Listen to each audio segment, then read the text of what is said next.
I'm really excited to share today's episode with you with Mark Harris.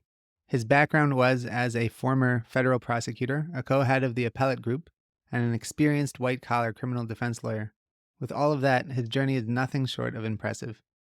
One of the most notable historic cases, which I believe he said was the largest bankruptcy in history, was Puerto Rico in the U.S. Court of Appeals, where he achieved an 8-1 victory in the Supreme Court. In addition, he happened to be in Harvard Law with former President Barack Obama, which we'll touch on in the episode, and he's also a deep thinker who had some insights about how Jewish wisdom has impacted his career. Enjoy. Welcome to Realizing Potential, where we explore self-actualization through the journeys, perspectives, and transformative insights of Jewish leaders across the globe. Mark, thank you so much for joining us on the Realizing Potential podcast. It's a pleasure to be here. It really is. Before we jump in, that you have such an amazing story and a lot of interesting experiences that I'm very excited to jump into today. But I would love for you to give us a background of what you do today. Sure. So I'm a lawyer at a big Manhattan-based law firm called Prosecutor Rose, and I'm a litigator. Means I go to court, and I do primarily appeals of any sort, could be any subject matter, and I do white-collar criminal defense, which is quite different. And I always say I'll kind of do anything that comes my way, but those are the two main areas that I work. And just for those that aren't familiar, the idea of white collar versus something else, what does that mean? Sure. So usually the difference is does it involve violence or not. There's white collar means it's usually about money. There's no violence involved. It's some kind of fraud usually or theft. There's lots of different flavors of fraud. it's art fraud and securities fraud but anything that really involves money as opposed to, actually hurting somebody physically. And who would be a typical client, maybe a couple of notable clients that you might have in a given year? So, sometimes we represent corporations. These are companies that are accused of some wrongdoing, or maybe the company thinks that there was wrongdoing within the company and wants an investigation. Sometimes it's individuals. It could be, managers of a company, officers of a company. It could be just regular individuals who get accused of something, or somebody's looking at their behavior or their conduct to see what it's about. It's a pretty wide variety of people. Wow. So, and I know, given your background, you've been involved in Supreme Court cases. You've had a breadth of very interesting experiences. Can you taking us back to the beginning of what the pathway looked like to get to where you are today?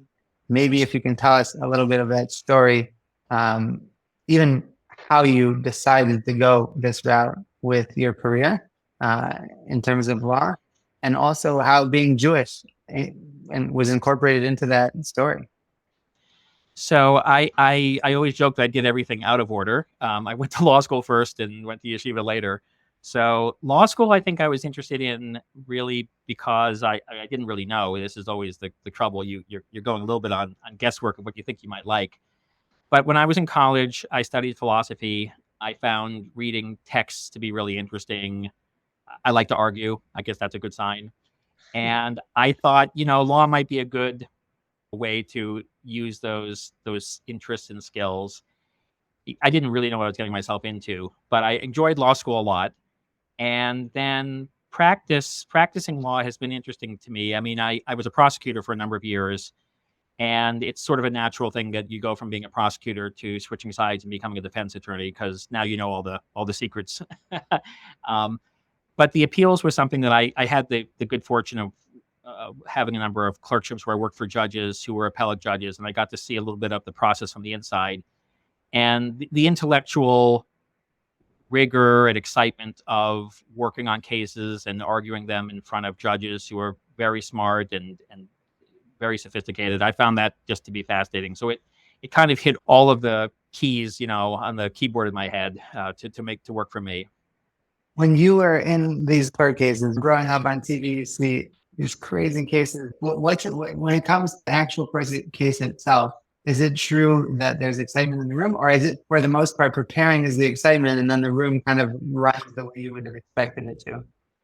So it really depends. Appeals and criminal practice are very, very different. Appeals tend to be cerebral. You spend most of the time sitting in your office, thinking about arguments, talking to people, writing up a brief, really thinking through the innards of what's persuasive, what's not persuasive, what do these cases say, what don't they say.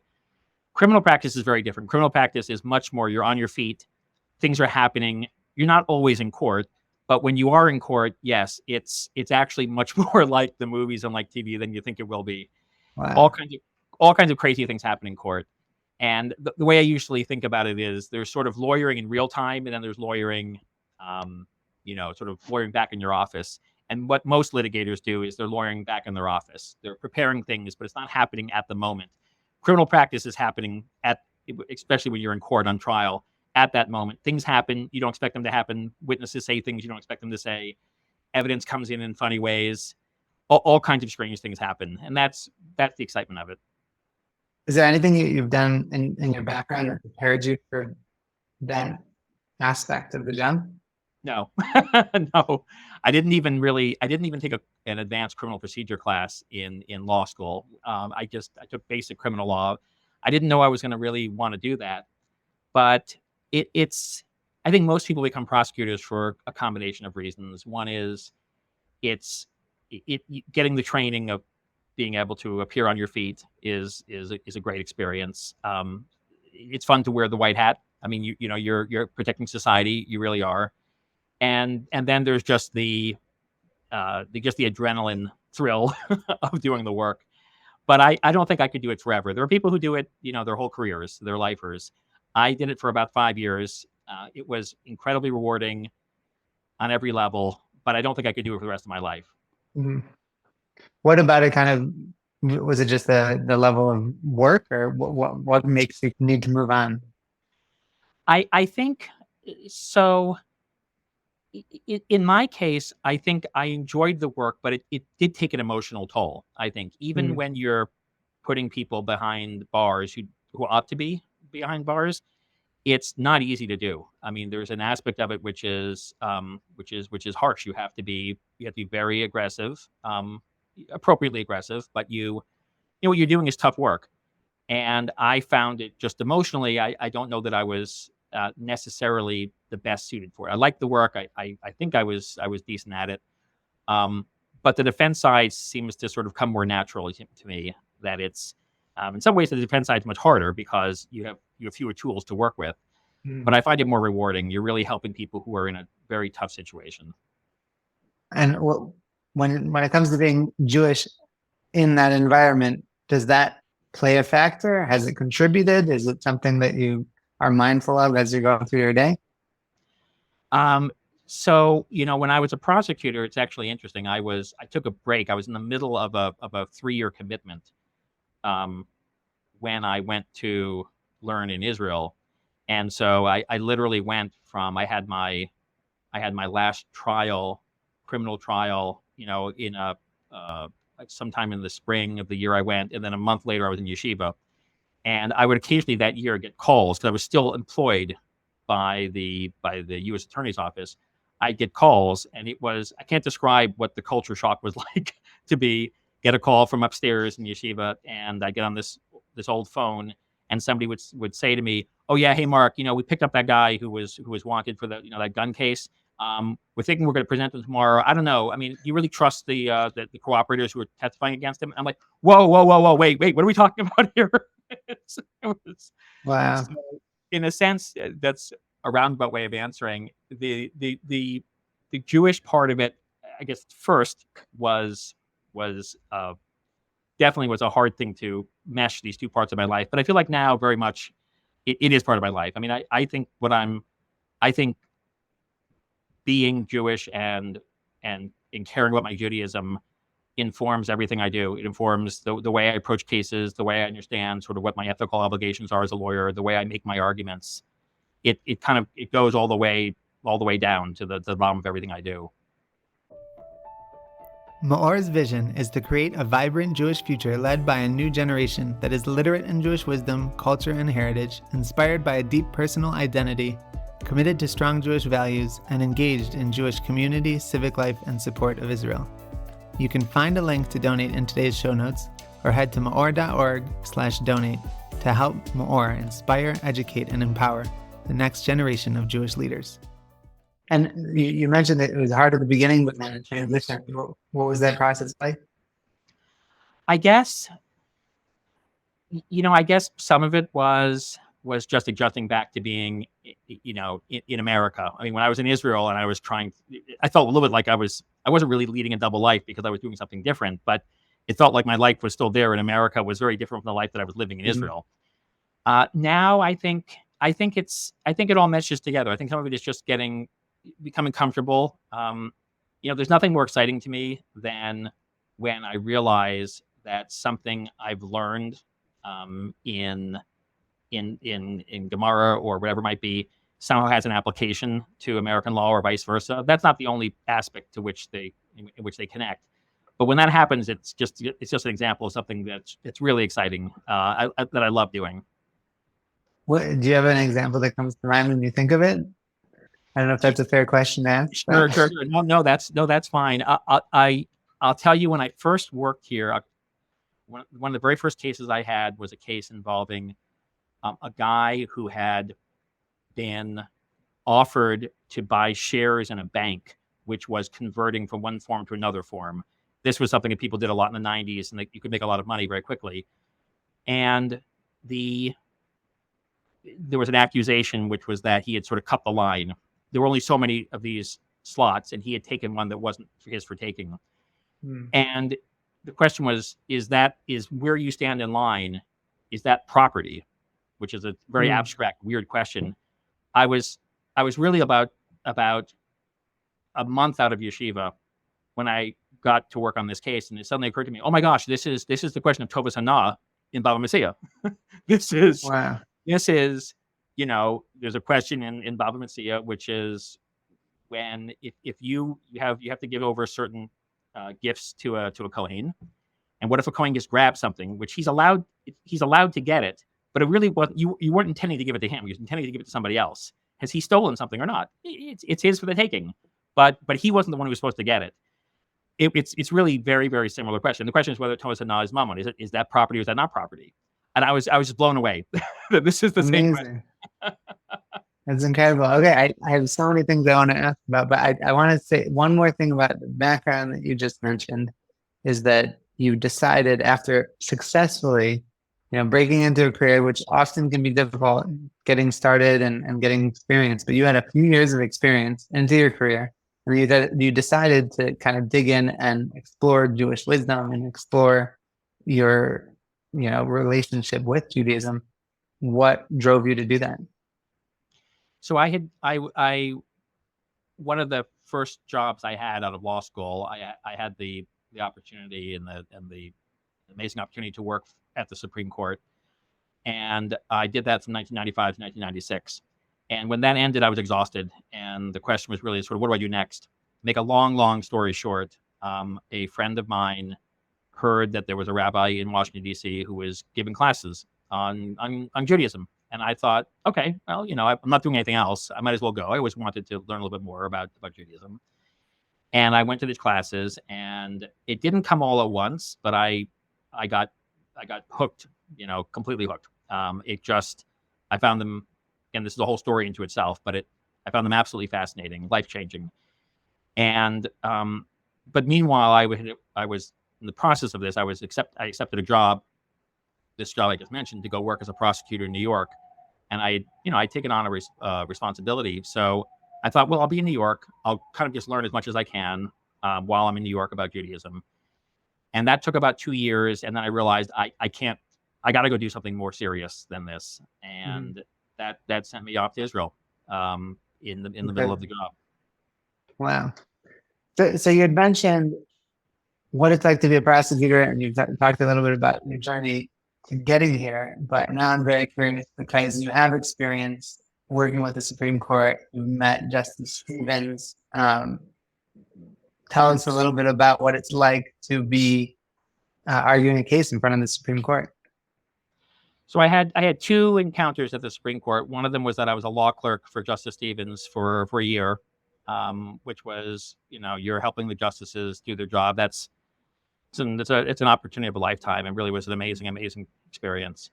But then later on, I've been an advocate where I've actually argued cases, and you sort of think, well, I was there for a year, so I kind of know how the place works. It's very different when you're the advocate and you walk in. People don't. The Supreme Court.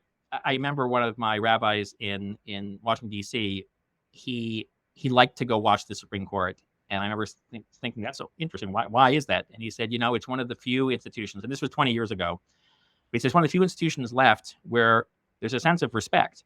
It's when you walk into the court 5 minutes before the argument starts, there's absolute silence. Wow. Absolute silence. And then at whatever time it is, 10 o'clock on the dot, there's a sound, and then the justices suddenly appear, and then you get called up and you're into it. And it's very, very, very intense. You could prepare for weeks and weeks for that argument, for that 30-minute experience. And they're coming at you from every direction. The format's changed a little bit from how it used to be, but it's still basically they're coming at you in every direction, and you've got to be on your feet. You've prepared as much as you can for questions you think you're going to be asked, but you don't really know. And you're trying to sound as persuasive as you can. You're trying to be on top of the material. You're trying to also push whatever your position is. It's as heady a thing as you could go through. Wow. How many surprises come up in a Supreme Court case in that 30 minutes?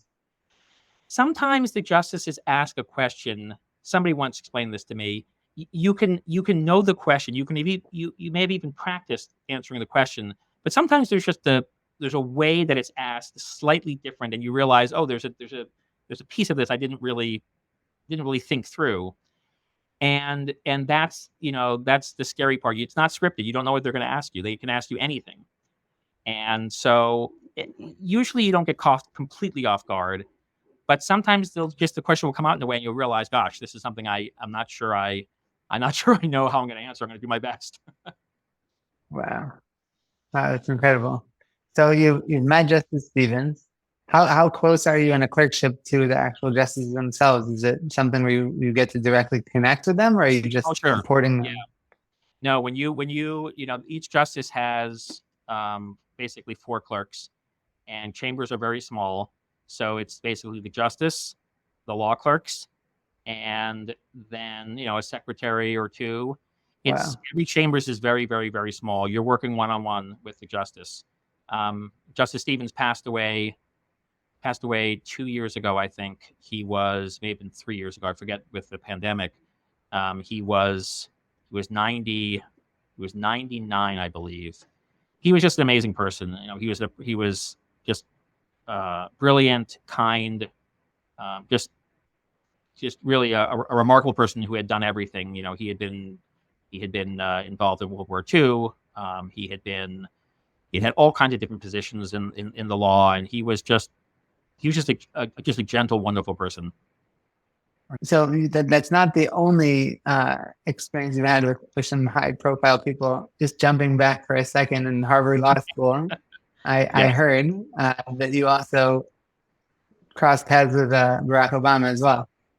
I did. So I graduated the year after he did. He was class of 91. I was class of 92, and I knew him through the Law Review, which is like a competitive journal where the students review and publish articles written by professors. And he was actually the president of the Law Review the year before, I guess, during my second year. There's a photo which they show now and then. Usually they crop it. It doesn't show me, but it shows the entire staff of the Law Review that year, and I'm sort of 3-4 people over to the side. I did know him. I didn't work with him a lot, but we knew each other obviously from that organization. And you had referenced the story about him coming to speak at your law firm. If you give that over, I would love for the audience to hear it. So this was this was either funny or embarrassing or both.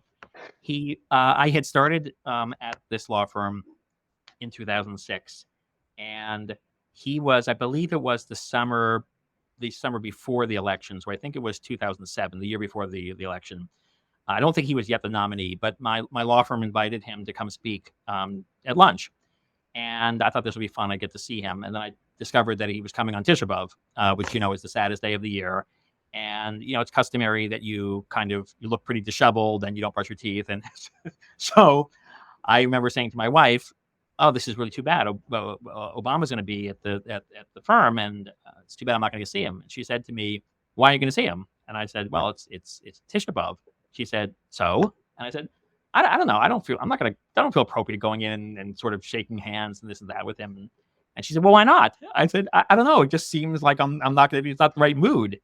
And she said, "Well, it's going to be after, midday, which is when you can go do things." And I said, "Yeah." And she said, "You should go. He could be the next president." And I said, "I don't know." So I didn't go. And then the next day, I got to work, and one of the partners saw me and said, "Oh, hey, Mark, you weren't at the lunch for Senator Obama." And I said, "No, no, I wasn't. I wasn't in." And he said, "He asked for you." And I said, "Oh my gosh, I dissed the president." So that's why I never worked in the administration. That did it. Got it. That could And my have wife, been a big break. exactly. My wife still tells me the lesson from this is trust your wife, which is true, which is always true.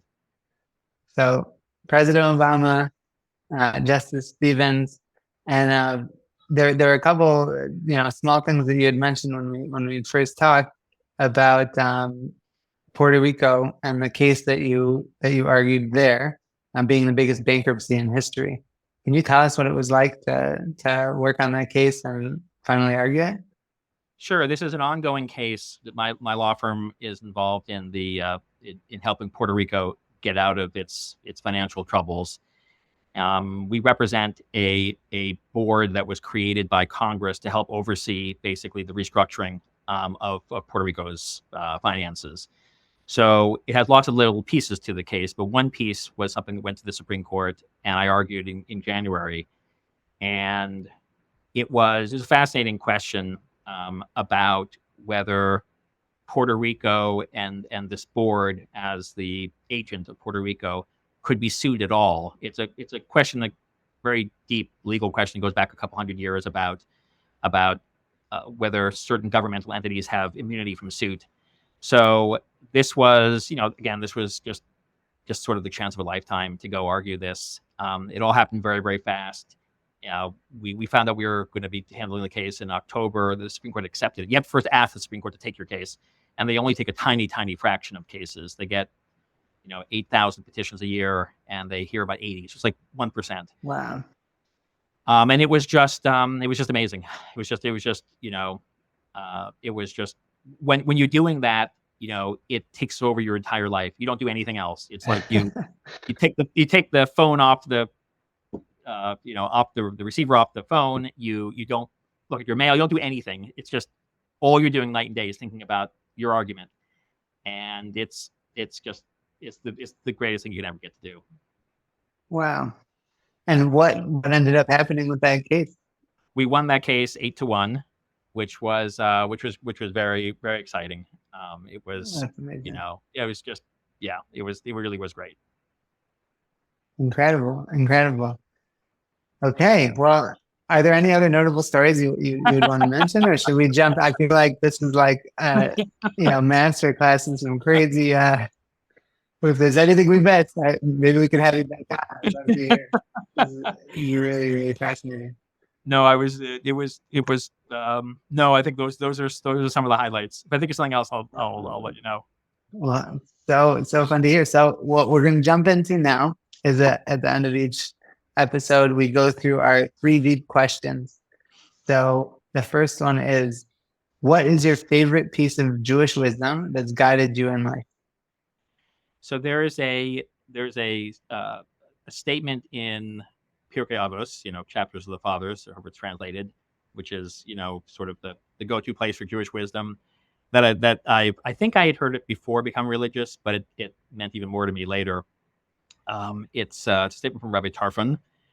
I'll just read the English. He says, "It's not your duty to finish the job, but neither are you at liberty to neglect it." And I love this quote because it speaks to me about, it's very fits my nature of just feeling like there's a lot to do. but it's also so psychologically insightful. I think, it's Judaism. People, they often think of it as being sort of on one end or the other, and this is such a middle of the road. Just understanding neither extreme is right. It's not your job to do everything, because you can't do everything, but it's also not your job to do nothing. It's your job to do what you're meant to do, and you do your part. That's all that can be asked of you. Is you do the part that's on you. Amazing. Beautiful. Okay, number 2. What's the best piece of advice you've ever been given? So this was from another judge who I worked for. Usually you clerk for a first judge before you get to the Supreme Court. So this was Judge Flom in the Seventh Circuit, who I'm very close to. And I still remember this. When he interviewed me, he said to me, I don't know how it came up, but he just said to me, whatever you choose to do, I don't know if he meant, I think he meant in life, really, but it certainly applies to jobs. Don't do it with a heavy heart. And I think about that all the time, that obviously there are things you have to do that are unpleasant things to do. Everybody has unpleasant things in their life, but don't choose things and say, well, this is going to be awful. I guess I just, but I'm going to do it anyway. Life's too short. Don't do things with a heavy heart. Has that ever come into play where it really helped you make a decision, career-wise or personally? It has. It's come up in situations where I've had to think about, do I work on a certain case, or do I, even when I was looking at different law firms, places where I thought, well, there are two options and two choices you have in front of you, and one of them you think, well, I know this one will make me less happy, but I feel like I'm supposed to do it. You're not supposed to do it. Again, there are situations where you have to do things because you have obligations. But if you otherwise have the choice between two things, do the thing that's going to make you happy. Don't do something with a heavy heart. I have to remember that one myself. That's great. Okay, finally, our namesake, what do you think the key is to realizing your potential? So this is going to sound, I thought about this a lot, and this will sound a little bit like what I just said, but I think that's because they're related. I think this in my own case, it's do what you love and love what you do. There's nothing, and I give this advice to people all the time when I'm talking to junior lawyers who are asking, should I take on this case, or this job has come up, should I go take this job? And I say to them, you have to, it's not a little thing to enjoy what you do. I mean, sometimes you think you're going to enjoy it, but you don't. But nothing substitutes for really, really, really enjoying what it is that you do. That's such a bracha to get that. And the reverse is also true, which is that if you're going to do it, do everything you can. Usually, the more you put into it, the more you get out of it, the more you'll enjoy doing it. That, to me, that's the secret of hopefully getting the most you can get out of the experiences you have. It sounds like you followed that advice. I can see in your excitement about the work that you do, which in some of these situations I might not be so excited to be in because they seem pretty intense. But it's really cool to see somebody living out that idea. So I want to first of all thank you for taking the time to join us and tell these stories and share your background. I know it will be very helpful for some of the folks that we have, whether they're students, alumni, or some of our supporters. And it's been very interesting to hear it all, and I can't wait to stay in touch and hear more. Thank you so much for inviting me. The work that Meor does is so important, and Rabbi Gershenfeld is such an inspiration. It's just a pleasure to be part of it.